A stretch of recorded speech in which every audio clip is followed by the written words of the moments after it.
Hello everybody, it's Emily. Welcome to my channel. Now, obviously this week has been all right, but as loads of you may know, that this week is Baby Loss Awareness Week. Now, I thought I've been wanting to talk about my experience about obviously how do I explain it? Apparently, I'm not the one who lost a baby. Apparently, my older sister did back in February 2017. And if you guys have known me for a very long time, you may have spotted a video back in 2017 when I talk about why 2017 has not been a good year. That's when I explained almost everything. Now, before I talk about how being affected by a baby loss awareness has kind of like affected me and the family and everything, obviously before I went onto YouTube, before I started my own YouTube channel, I was going to be posting really cool, exciting, different talents that I could do. I could have done singing, I could have done dancing, could have done acting, and of course, you know, you've seen my animations, my music videos to celebrities. So yeah, that's what, you know, I really wanted to do, and it went very well. It was getting really good. I was feeling very positive, and I was posting loads of obviously during like 2017 I posted like very good and positive things, but obviously deep down inside I was going through a really horrible time, a very horrible event. And as like the months went on in that year, I was like, I can't keep hiding, because I've seen videos about people opening up about their losses and about their mental health, and I kept saying to myself, I'm not going to do that, because I want to show people that I'm a very positive person. So my videos will go viral, I might get the tick, and I get millions of viewers just for being happy all the time. But deep down I realized that I can't be positive all the time. There's no point really, because, and it's like, I feel, you know, terrible about myself. I felt very terrible about how, you know, people are watching me from that time. They see me all happy, they see me all smiley, but inside of me there's pain and there's agony and there's so much grief. And apparently, as loads of you may know, I have anxiety. So again, I said to myself, like, at that time, I can't like keep hiding. I have to come out of that shell and tell you guys exactly what happened and how, you know, this year has, well, obviously not this year, 2017 was obviously like the worst year, and I'm not gonna lie, it's even worse than 2020 when we was in lockdown and with the pandemic and everything. No, it will never beat that. So apparently, I would like to have this opportunity to open up to you about how, you know, losing a baby was the worst thing that's ever happened in the family, and how it's affected me, my mental health, and just more like the aftermath of how, you know, we coped after this. So apparently, loads of you may know that in 2017, my older sister, she was pregnant, which was a shock. She had scan after scan after scan, because this comes to quite a shock to you guys, but she had no idea she was pregnant. But obviously I freaking knew, but apparently my mom just wanted to keep putting it off and putting it off. So she was about 7 months, and they said that they found like something wrong. So again, went back another day for another scan. They found absolutely nothing, and they said that he might have Downs, he might have a blockage, he might be deformed, he might have a heart condition, or something negative. And then again we would get told, nope, everything is fine. And then again we got told he needs a blood transfusion. And the horrible thing is that I was home the whole time, and obviously, like, I suddenly realized it got a lot worse, because when my mom broke down in tears, she wanted my dad to be there. Now, I have not seen my dad in years, which was really weird, because obviously that's when I knew that this was serious, because it's like, my mom never asks for any support unless it's really bad, and obviously that was really bad at the time. So I waited at home every single day. I never went to the hospital appointments, or because obviously as a mental health victim, I have health anxiety, so I avoid hospitals, I avoid doctors all the time, because I can't. Now if you ask me like why, it's because as a child I was in and out of hospitals all the time. Now I got really angry like with my dad, because when I was sick in hospital, he wanted to come and see me, but obviously they were not together anymore. My mom and dad, they were not together anymore, and he was with my stepmother at the time. They're no longer together, and my mom gave him a choice that he can either stay here with me and my mom, but he's not allowed to bring the stepmother, or he can just go off with the stepmother.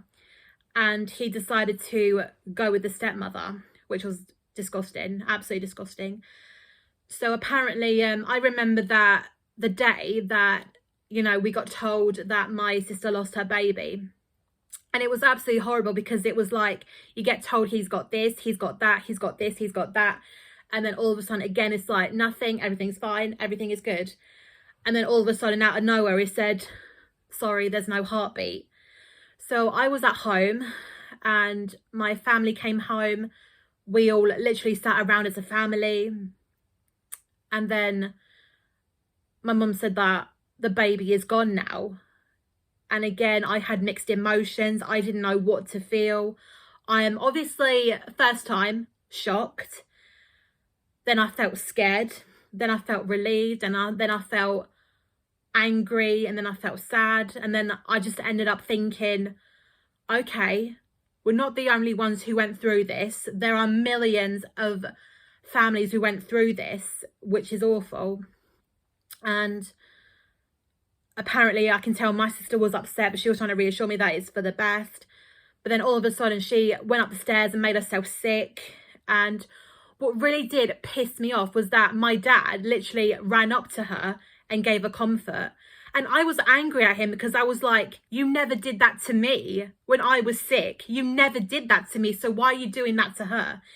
Now, obviously, to me, that's understandable, but I guess you can understand the frustration and the anger that was inside of me. So, which was the worst thing about it was that my nephew, because he was a boy, he apparently fell asleep, and then he was born like 3 days later. And what really pissed me off was that the NHS, I mean, like the doctors and like the midwives, they just sent my sister home. They did not do anything just to get the baby out as soon as possible. Because I don't know if that's even true, but it's like, surely when they go through something like that, they have to take the baby out immediately. They can't just like send you home. So apparently that's what they did. And then 3 days later, he was born in the morning. And apparently I was asleep. I woke up about 6 o'clock in the morning. And then I got a text from my mom telling me that the baby is out, we're all fine. And I was like, oh, it's time, you know, that's happened now. And I tried going back to bed, but I just don't want to go to bed, because I thought, well, what good is that going to do? You know what I mean? So I spent the whole entire day just like silent. And then I went out for a long walk. I went to a park that was a little bit far from home. And I was literally just like sitting down watching all these people walking by. And I'm just like thinking to myself, do they look happy? Do they know what I'm going through right now? Like, can you even like the look on my face?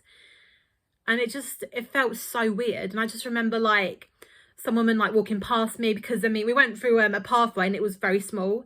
So she nearly like bumped into me. She goes, oh, I'm so sorry. And then she's just like, oh, it's all right, you know, like, you know, smiling away, pretending everything is all right, when really it's not. So the annoying thing about when you go through something as tragic as that, it's like, again, you have your questions and you think, why did this happen? And then they can't even give you an answer for it. And the annoying thing that really did piss me off, and apparently it made my mum so angry that she was going to end up suing the NHS, but thankfully we agreed not to. And so because apparently we did have a good case because of how, you know, badly they was treated, because, you know, they kept telling us like different stories after another. And the minute that he was born, apparently he had neither of those things that I said. He didn't have Downs, he wasn't deformed, he didn't have a blockage, he didn't even need a blood transfusion. And there was a nurse there, obviously, again, I was home, and she looked at him and she said, and like she completely smiled and said, "Oh, look at that. He's absolutely fine. Like, he was born completely normal." And my mom, being my mom, literally had the biggest rage. And which, in all honesty, I don't blame her one bit. I mean, I would have freaking punched her if I was there, because it's like, you call yourself a midwife or you call yourself a nurse and yet you can't do your job right. So yeah, and it was very angry. I was just so angry. So, but yeah, I can tell my mum was filled with so much rage. So we wanted to sue the NHS, but because, you know, we had a very good case of how he was treated. But in the end, we just thought, this is too painful. Like, and apparently it could take about 3 to 4 years until we get justice. So, and I thought, I can't keep holding on for that long. So apparently my mom, being my mom, you know, like, because it was killing her seeing my sister go through something like this. And she wanted to get my grandmother for support. And this shows what kind of a family I was brought up with, or that I visited over the years. Because it's like, I have a big family, but we all don't get along whatsoever. And she wanted her to come over, you know, be with her, give her a shoulder to cry on. But my grandma completely said, "I can't be bothered." And I was literally like, are you kidding me?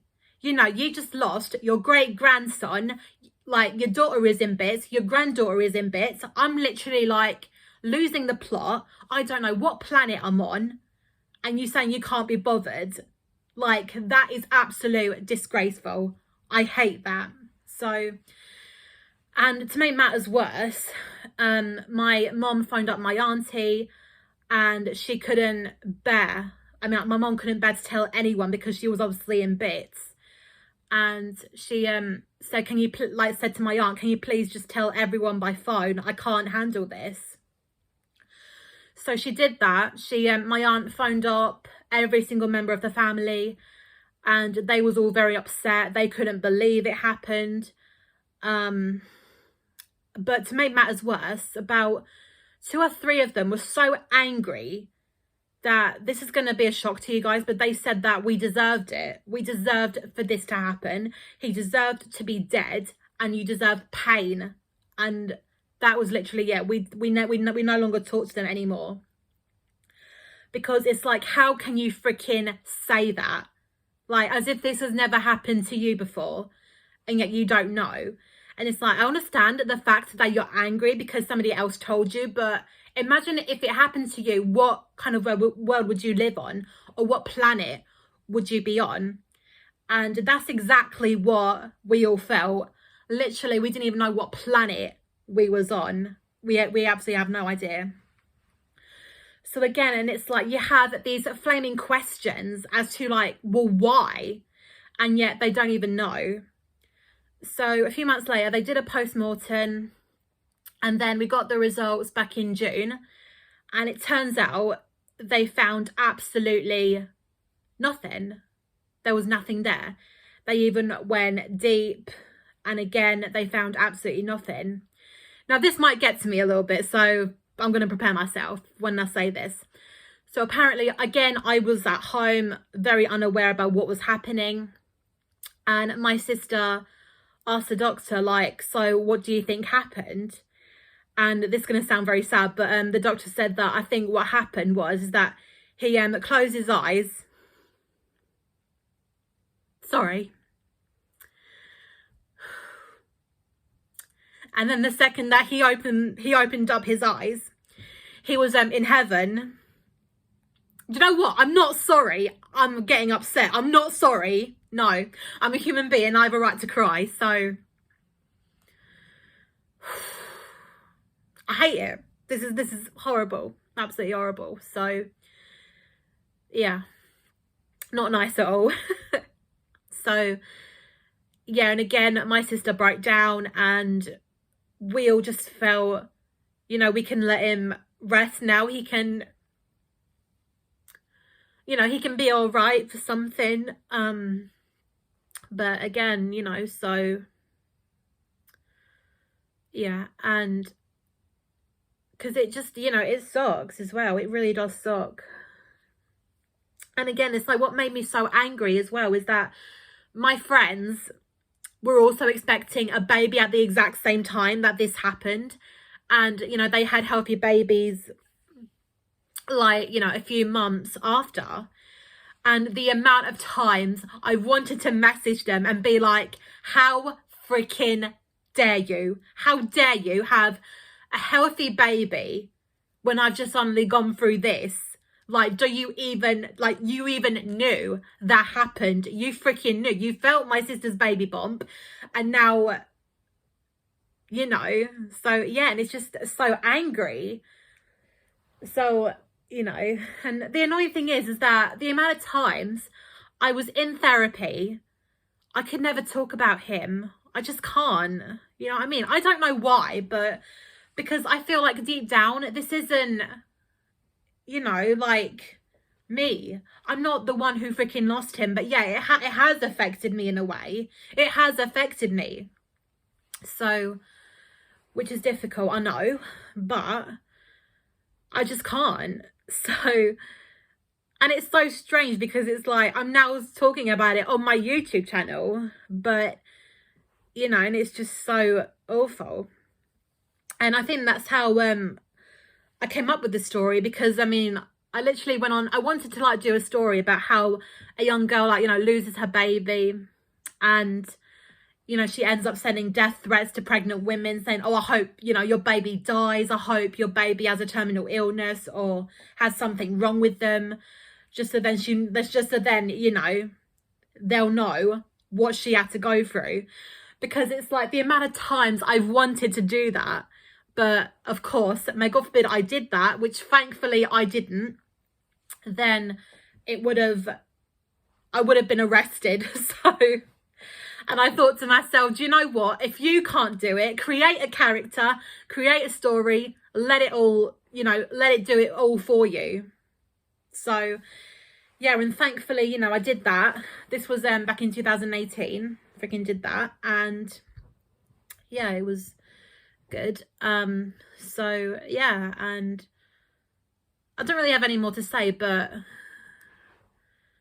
yeah, so obviously, you know, losing a baby is literally like the worst thing ever. And it's like, you know, people always say that, you know, it will get better. And it's like, you know, life will always be better. But one thing I do want to say is that the grief that you have of like losing a loved one or going through something as tragic as that, that's never going to go away. It's like every single day I wake up and I think, oh yeah, that's happened. And it's been 4 years. So, you know, 4 years still in my head. And yet there are people out there having healthy babies all the time. And it's like, wow, you must be so lucky. But what I question so often is that, is it more common to like have a miscarriage or have a stillbirth? Is it more common to have that than a healthy kid? That's what really does question me a lot, because, you know, it's like, you know, people go through miscarriage after miscarriage. And again, it's like, how can they still like be alive? Like, that really does make me feel like, wow, you people are a lot stronger than you possibly think. So, which, you know, is crazy. And apparently another time I remember is that I literally like lost the plot, that I literally wanted, and I never did this, but I wanted to walk up to a guy, maybe in a club, maybe in a pub, I don't know. And I just said to him, I want to have a baby. Can you please just do me? In other words, like, go ahead, rape me. I don't care. You can rape me and I will enjoy every minute of it. But of course, you know, I literally kept isolating myself, and yeah, thankfully never did that. And the annoying thing is that I had absolutely nobody. Obviously, you know, my sister had this, she had that, she had this, she had that. My mom had a work friend and everything, because, you know, it was a real tragic loss. So really, I had no one. And I think that's why, you know, I was on my YouTube channel and I wanted to be positive all the time. But then as like the months rolled by, I was like, I can't keep hiding. So yeah, and like, you know, this has taken me a long time to like really open up about my feelings, about how this has affected me, how it's affected my anxiety.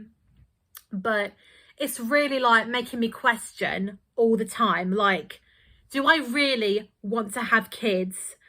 But it's just that, you know, because as a child, I really wanted to be a mom, because, you know, I always like looked up to my mom and how great she was with me, how she took us to places, even places that, you know, was so cheap, that obviously not even going on holiday or anything, but still somewhere that was worth a good day out or something like that.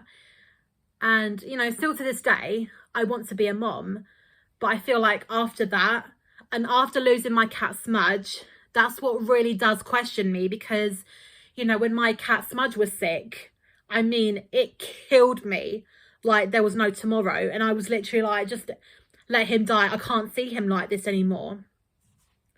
And then I said to myself that, oh my God, if this is bad for me over a cat, what is it going to be like when I start having kids? I mean, the amount of times you have to like take them to get their jabs, or when they, you know, when they suddenly get sick, and the hospital visits, and, you know, like taken in by ambulance and everything. Absolutely awful. So, and again, it's like when they refuse medication, and that again is when I felt bad, because I mean, the amount of times I put my mum through that, and it makes me feel so guilty. So, and it's annoying because it's like this time last year I wanted to have kids by then, but no. So I'm still single, no kids. But, you know, at the end of the day, I have to just appreciate it. I have to appreciate my mental health and just focus more on it, and just, you know, live. So, but it's just, I never knew until that time that there'd be so many like risks to take that can like affect your mental health so badly. So yeah, I don't know if I will ever have kids. I mean, I really hope I will be blessed one day, but it's just the thought of going through scan and going through needles, going through all this and that is just like, oh my God, I don't even like this. So yeah, but we'll just have to see what fate brings me and stuff. So yeah, that's the end of this video, because I've got really nothing else to say. So yeah, obviously, and to anyone who freaking went through this, just to remember, you are amazing. Keep being, well, you know, I wouldn't say keep being strong, just take things slowly, take it day by day, and just know you're not alone. Okay? And please, you know, do open up to a loved one about how you felt and how it's affected you, because believe me, you will feel so much better. Okay, so that's the end of this video, and I will see you guys very soon. Oh, and another thing, if you guys love my videos, the most rarest and forgotten kids shows, I am going to do one for Halloween this month, but I'm still struggling on what to do. But I do have one idea in particular, and I can't wait for you guys to watch it. And also there's going to be a very special Christmas one sometime in December, and I am so looking forward to it. I've got loads of ideas planned, and it's going to be amazing. So I will see you guys then, and Take care. Bye.